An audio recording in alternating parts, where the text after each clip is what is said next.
কে বলেছে তোমাদের ওই মেয়েটা সেবা করতে? এরপর এমন কিছু দেখলে চাপকে পিঠে চামড়া তুলে দেব।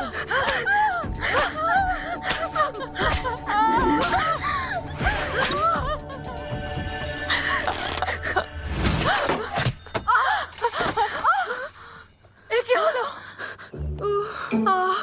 হঠাৎ পায়ে অনেক ব্যথা লাগছে। সং ম্যাডাম, কি হয়েছে আপনার? হঠাৎ এমন চিৎকার করে উঠলেন? জানি না, পাটা হঠাৎ অনেক ব্যথা করে উঠলো। হুট করে ব্যথা হওয়া কিন্তু খারাপ লক্ষণ। শীঘ্রই এর চিকিৎসা দরকার, না হলে সমস্যা হবে। ঠিক বলেছে, একদমই দেরি করবেন না। আপনি বললে আমি ডাক্তার ডেকে আনি। এই থামো তুমি, দেখো কি হয়। তোমাদের উচিত শিক্ষা না দিয়ে আমি শান্তি পাবো না। কি ব্যথা, দাঁড়াতেই পারছি না।